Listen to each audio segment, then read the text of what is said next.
Next heading लगाओ annuity.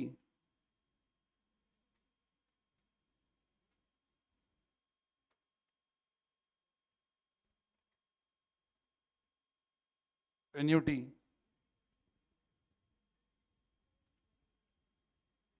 Now what do you mean by word annuity?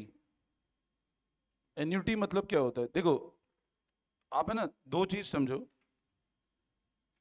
एक होता है बैंक में एफडी करवाना, और एक सेकंड, अब देखो, जो मैं समझा रहा था annuity, now what is meaning of word annuity? सुना है वर्ड एन्यूटी? अच्छा ये बताओ, एफडी और बैंक में आरडी कराते हैं, दोनों में क्या डिफरेंस है बताओ?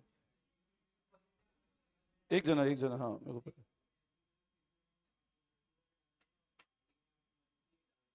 मतलब देखो, FD is basically fix deposit, है ना? और आरडी एक तरह से क्या है?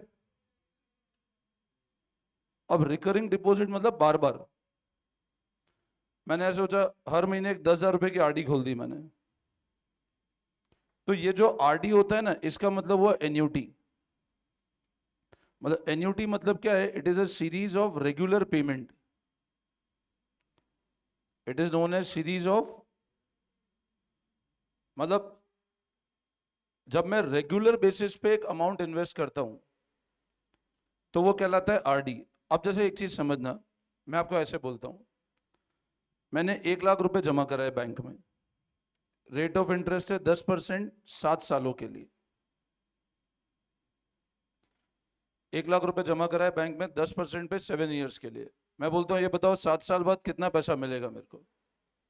तो आप बोलोगे सर 1 लाख इंटू 1.10 की पावर, ये अमाउंट मिलेगा मेरे को 7 साल के बाद। एग्री करते हो?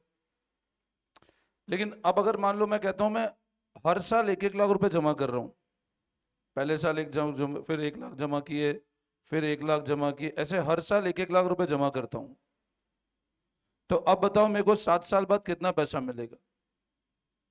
तो क्या वापस ऐसे ही निकाल लूंगे मैं? तो एक बार 1 लाख रुपए जमा किए, और अगर मैं बोल रहा हूं हर साल जमा कर रहा हूं, तो आपका अमाउंट चेंज होता जाएगा ना। तो जब भी ये ध्यान रखना, आपको ऐसा गिवन है it is a series of regular payment,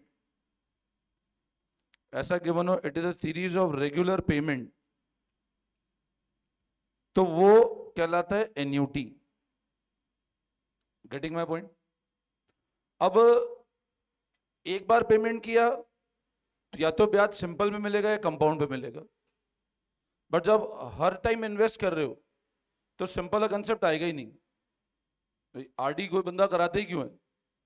आज जैसे मान लो मैं आरडी करा रहा हूं, तो मैं बेनिफिट ही कंपाउंडिंग का लेने के लिए कराता हूं, ताकि मेरे पास जो, जैसे आप समझो, मैंने आज 1 लाख रुपए जमा करा है, 10% ब्याज है, 1 साल बाद कितना मिला मेरे को?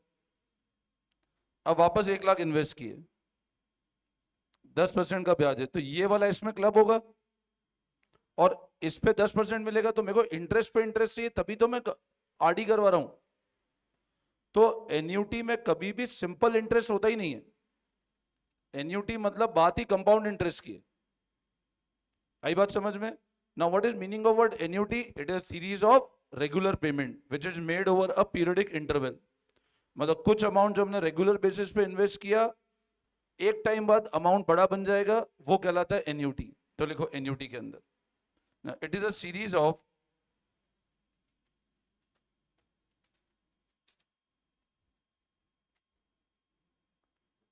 regular payment which are made over the period of time. It is series of regular payment which are made over the period of time.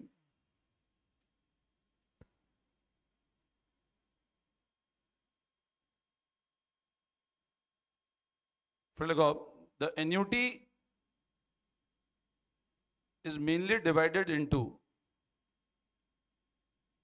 the annuity is mainly divided into, अब इसमें लिखो point number 1, regular annuity.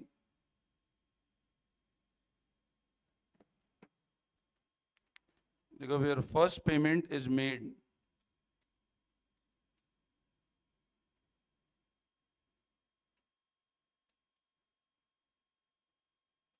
Eight and,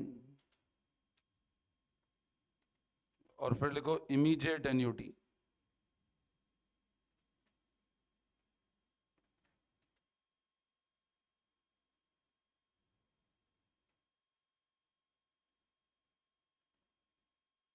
first payment is made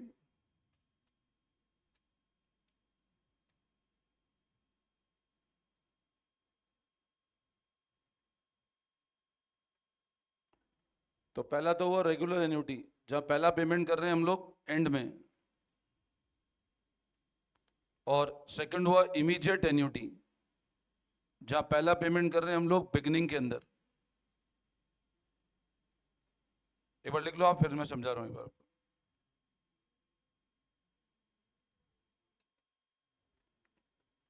first payment is made in beginning of year,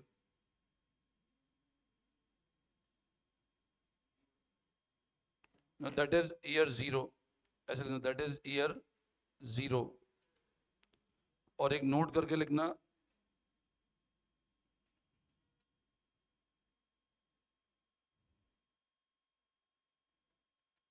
if nothing is given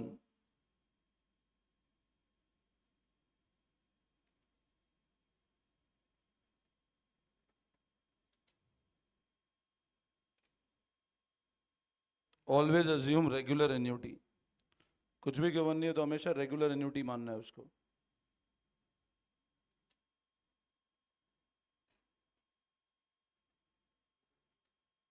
if nothing is given always assume annuity, मतलब regular payment, ये ध्यान रखना। The word annuity means regular payment, ये note कर लिया। अब लिखो example,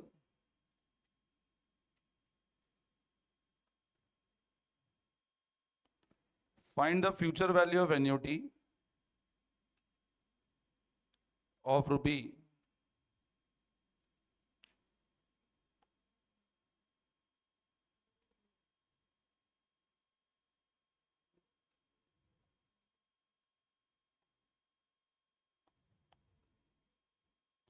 देखो, find the future value of annuity of rupee 500 made annually for 7 year at 14% per annum.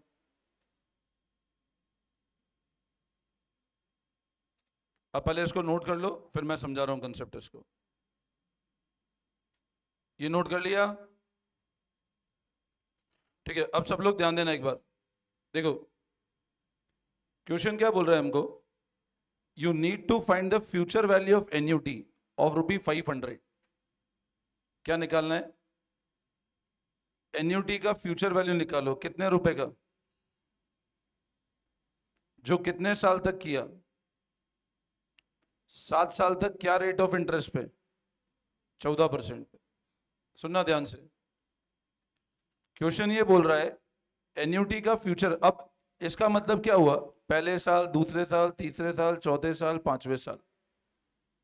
पहले साल कितने रुपए लगे, फिर कितने लगे, फिर कितने लगे, फिर 500। अब इस पे बताओ ब्याज कितने साल का मिलेगा मेरे को, इस पे कितने साल का ब्याज मिलेगा, और इसमें वो वाला भी क्लब होगा साथ में, इसमें 3 साल का ब्याज प्लस वो वाला क्लब। अब मैनुअली करोगे तो बहुत डिफिकल्ट है आपके लिए निकालना, तो अपन लोग क्या करते हैं, डायरेक्ट एक फॉर्मूला लगा देते हैं। एन्यूटी की फ्यूचर वैल्यू निकालने का फॉर्मूला ये है, ध्यान रखना। Now no need to go for derivation of this formula, वो काम का नहीं है आपके लिए। मतलब जब भी एन्यूटी की फ्यूचर वैल्यू निकालनी हो तो ये वाला फॉर्मूला यूज होगा, ध्यान रखना, एन्यूटी के लिए। बहुत ध्यान से सुन लेना मेरी बात। अगर एक बार इन्वेस्ट किया तो वही है जो अपन पहले करते थे। मान लो ऐसा बोलता है 500 रुपए इन्वेस्ट किए, ऐसा बोलता है 500 रुपए इन्वेस्ट किए, बताओ 7 साल बाद कितना मिलेगा, तो डायरेक्ट P 1 + R की पावर है। ये वाला फॉर्मूला तभी यूज होगा जब अपने सामने कंडीशन एन्यूटी की है और it is a regular annuity made. तो ये फॉर्मूला है फ्यूचर वैल्यू निकालने का। इसको अपन फ्यूचर वैल्यू बोलो या ए बोलो, it is one and the same thing. Future value बोलो या a, one and the same thing है। तो लिखो आप लोग, future value equal to p one plus r, इसको future value a, this is one and the same thing. P one plus r की power n minus one upon r, जहां p का मतलब है प्रिंसिपल, मतलब आज कितना इन्वेस्ट किया, आर का मतलब है रेट, और एन का मतलब है time.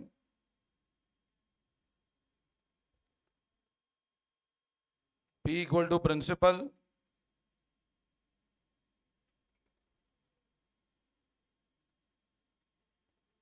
P equal to principal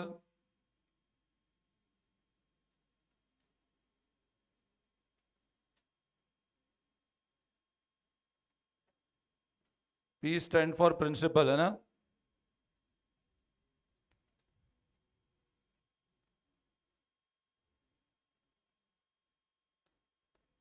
ये नोट कर लिया।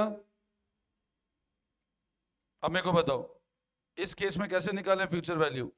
व्हाट इज योर प्रिंसिपल, 1.14 की पावर 7 माइनस 1 अपॉन पॉइंट, ये होगा 1.14 की पावर 7 माइनस 1 अपॉन 0.14। अभी कितना आ रहा है चेक करो। तो ये सॉल्व करोगे तो आएगा 53.24, ये आ रहा है।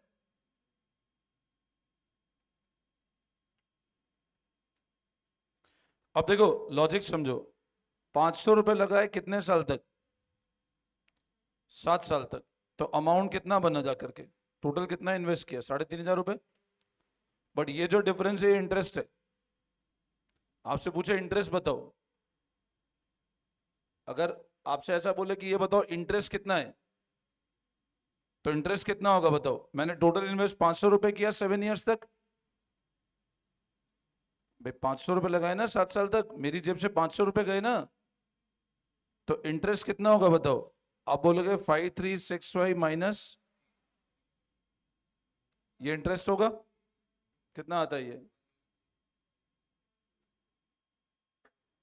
इंटरेस्ट ही आ जाएगा आपका। क्यों, आपने 500 रुपए लगाए ना 7 ईयर्स तक। अंडरस्टूड। वापस समझाऊं क्या, बोलो, कोई दिक्कत। तो ये जो फॉर्मूला है, this is a formula to calculate the future value of annuity, that is p 1 plus r की power n minus 1 whole divided by r. बोलो सबको समझ में आया, इसमें कोई डाउट, कोई confusion.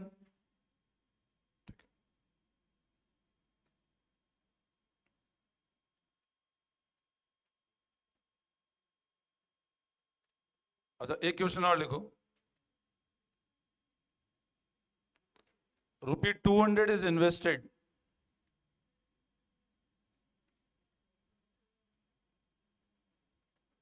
every month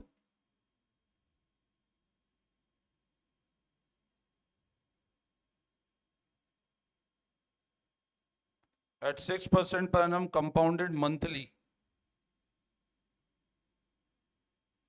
Calculate future value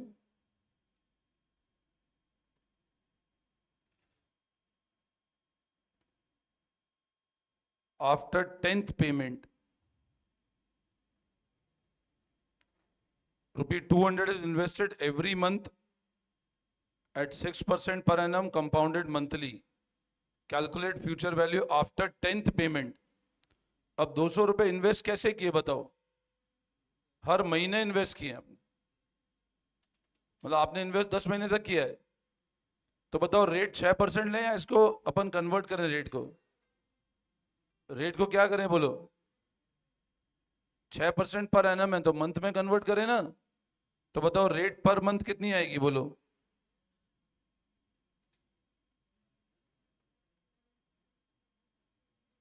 0.5% per month, 6/12। Now what will be your A, P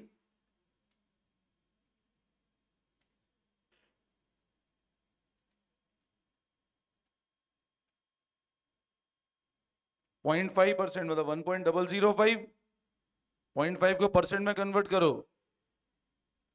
भाई, 0.5 को परसेंट में करेंगे तो क्या हो जाएगा 0.5/100। पावर कितना,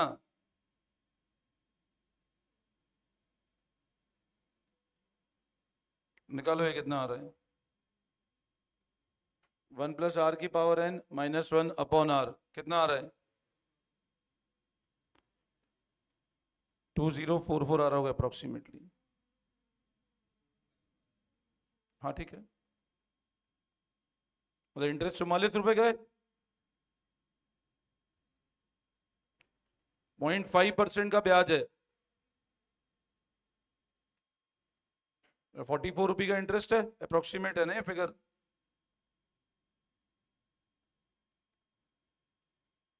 वापस समझाऊं क्या,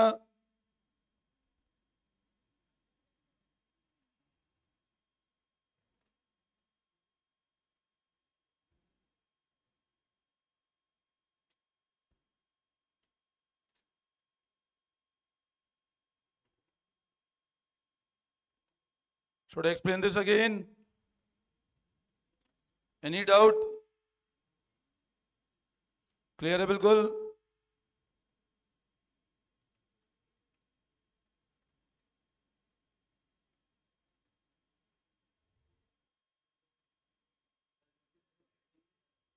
क्या नहीं, ऐसा जरूरी थोड़ी ना है, ऐसा थोड़ा जरूरी है कि एफडी पे ज्यादा है आरडी पे कम मिलेगा, नहीं सेम ही चलती रेट ऑफ इंटरेस्ट।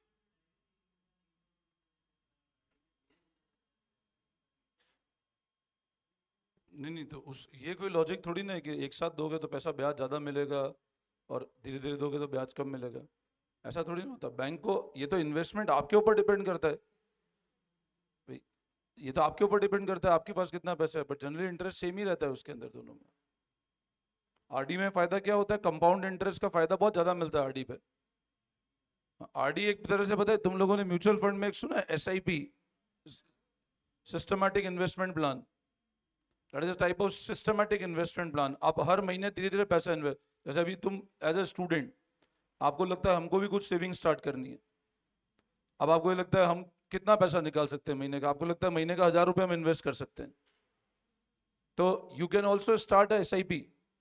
आप डायरेक्ट ऑनलाइन SIP स्टार्ट कर सकते हो 1000 रुपये, आपको अच्छा है हमको गोल्ड में इन्वेस्ट करना है, अब 1000 रुपये महीने का गोल्ड क्या खरीदोगे, गोल्ड ऐसे डायरेक्ट तो मिलेगा नहीं, तो उसको आप इन्वेस्ट सिस्टमैटिक इन्वेस्टमेंट प्लान कर सकते हो। You can create a gold का आप एक MF में इन्वेस्ट करते हो, SIP बना सकते हो गोल्ड की, जहां हर महीने तुम 1000 रुपये इन्वेस्ट करो, 500 रुपये भी इन्वेस्ट कर सकते हो महीने के। ठीक है, तो ये बेसिकली आरडी या म्यूचुअल फंड की जो SIP होती है, it is suitable for those investor जो हर महीने पैसा इन्वेस्ट करना चाहते हैं। अब 1 करोड़ रुपए एक बार में इन्वेस्ट करने वाले ऐसे कितने लोग होंगे, बट उसको अगर मैं धीरे धीरे इन्वेस्ट करूं तो कुछ टाइम बाद वो 1 करोड़ बन जाएगा। Getting my point. तो एज ए स्टूडेंट अब आपको लगता है हमको इन्वेस्ट करना है, लेट्स से सेविंग स्टार्ट करनी है, तो you can start even with 500, minimum 500 रुपये होता है। आई बात समझ में, बोलो इसमें कोई डाउट, ये क्लियर है बिल्कुल, ठीक है।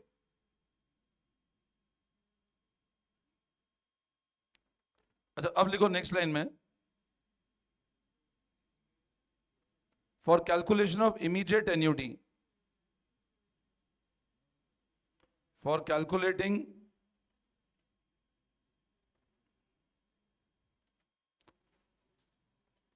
value of immediate annuity,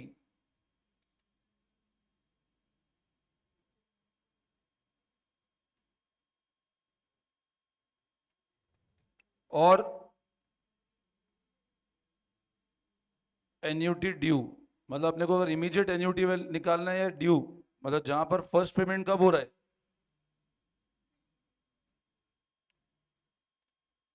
eight beginning. मैं ये समझा रहा हूं, पहले आप लिख लो एक बार। Calculate the value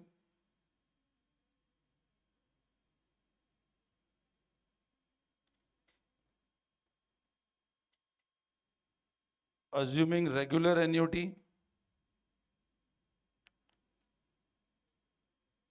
multiply the result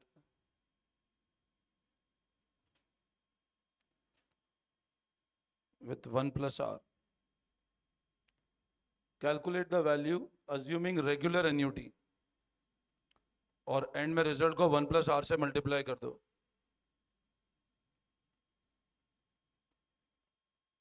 मतलब आप वैल्यू निकालो, ये मानते हो कि एन्युटी रेगुलर है,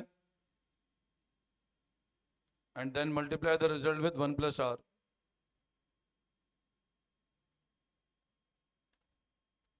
ठीक है. अब बताए ये वाला पॉइंट सब लोग ध्यान से समझो. अपने को वैल्यू निकालनी इमीडिएट एन्युटी की या एन्युटी ड्यू. इसका लॉजिक क्या है देखो समझो.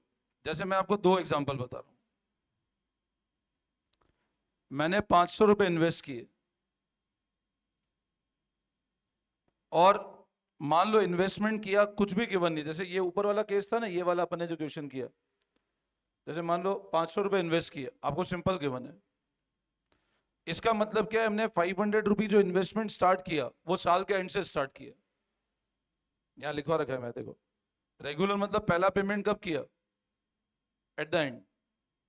और इमीडिएट मतलब मैंने आज से ही स्टार्ट किया, तो मेरे को इस साल का ब्याज और मिल जाएगा ना. मतलब मैंने अभी सोचा कि 500 रुपए इन्वेस्ट करने, तो जीरो मतलब बिगनिंग से स्टार्ट कर दिया. और एक होता है इस साल के एंड पे स्टार्ट किया. तो जब केस आपके सामने अगर आपको ऐसा बोलता है इमीडिएट एन्युटी या एन्युटी ड्यू, मतलब पहला पेमेंट कब किया हमने, बिगनिंग मतलब ईयर जीरो पे, तो ऐसे केस में आप लोग कैसे निकालोगे, पहले वैल्यू निकालो रेगुलर एन्युटी मानते हुए, और उसमें एक साल का ब्याज और एक्स्ट्रा मिल जाएगा आपको, क्योंकि आपने जीरो से स्टार्ट कर दिया ना. आपने स्टार्ट जीरो ईयर से कर दिया है, 7 साल के लिए इन्वेस्ट किया, बट आपने जीरो आज से स्टार्ट कर दिया है. मैंने बोला एक इन्वेस्टमेंट किया 2025 में, एक बोला जनवरी 25 में इन्वेस्ट किया और एक दिसंबर 25 में इन्वेस्ट किया. अब बोलो अगर दिसंबर 25 में इन्वेस्ट कर रहा हूं तो क्या होगा, 25 वाला ब्याज नहीं मिलेगा. बट जनवरी 25 में इन्वेस्ट किया तो क्या होगा, 2025 का ब्याज भी मिलेगा. तो ऐसी एन्युटी जहां पर इन्वेस्टमेंट आपने स्टार्टिंग में ईयर कर दिया वो कहलाती इमीडिएट एन्युटी. और ऐसा केस जहां पे स्टार्ट हमने एट द एंड किया वो कहलाती रेगुलर एन्युटी. आई बात समझ. तो कंसेप्ट कुछ नहीं है. अगर आपको बोल रहे बिगनिंग में इन्वेस्टमेंट स्टार्ट किया तो नॉर्मल एन्युटी की तरह वैल्यू निकालो, एंड में रिजल्ट को 1 plus r से, क्योंकि उसमें एक साल ब्याज और ज्यादा मिलेगा अपने. आई बात समझ में. तो आपको अगर कुछ भी गिवन नहीं है, जैसे क्वेश्चन आपको ये वाला है, अब इस वाले क्वेश्चन में डायरेक्ट बोल रहा है फ्यूचर वैल्यू एन्युटी की निकालो, तो मैं देखो नोट में क्या लिखवा रखा है, कुछ भी गिवन नहीं है तो हमेशा क्या मानो उसको. और अगर गिवन हो स्पेसिफिकली, आपको ऐसा बोलते हैं 500 is invested in the beginning of the year, तो ये केस किसका है, इमीडिएट एन्युटी का. बोलो आई बात समझ में. एनी डाउट, कोई कंफ्यूजन, क्लियर है सबको. ठीक है, आज इतना देखना, फिर करते हैं नेक्स्ट क्लास में.